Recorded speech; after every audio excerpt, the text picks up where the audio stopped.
પ્રાપ્ત થતી માહિતી મુજબ શહેરના કુંભારવાડા લાલ કારખાના પાછળ આવેલ મફતનગરમાં શીતળા માતાજીના મંદિર પાસે ચુડાસમા નિલેશભાઈ રમેશભાઈના બંધ મકાનમાં અજાણ્યા શખ્સો ઘરમાં ઘૂસીને કબાટમાં રાખવામાં આવેલ રોકડ રૂપિયા તેમજ સોના ચાંદીની વસ્તુઓ લઈને ફરાર થઈ ગયા હતા, જેમાં મકાન માલિકના જણાવ્યા પ્રમાણે આશરે 1.5 લાખ રૂપિયા જેવી રોકડ રકમ અને એક સોનાનો ચેન, 2 જોડી બુટી, ચાંદીની પહોંચી અને ચાંદીની રાખડીઓની ચોરી થઈ હોવાનું જણાવ્યું હતું।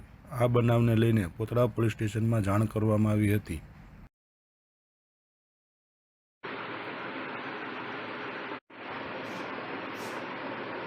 કામ કરે છે હીરા કાંઈ ઉભા છે વાંધો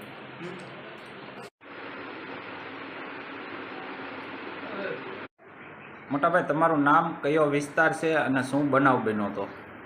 મારું નામ ચુડાસમા નિતેશ છે, વિસ્તાર કુંભારવાડા લાલ કારખાના પાસે મફતનગર। બનાવમાં એવું બન્યું હતું કે આજે 11:30 થી 3ના ગાળામાં ચોરીનો બનાવ બનેલો છે। ઘરમાં કુલ ₹1 લાખ જેવું રોકડ રકમ હતી ને 1.5 લાખ જેવું ઘરેણાં હતું। આ બનાવને લઈને પોલીસને જાણ કરી હતી? જાણ કરી છે ને પોલીસવાળા તપાસ કરી ગયા છે।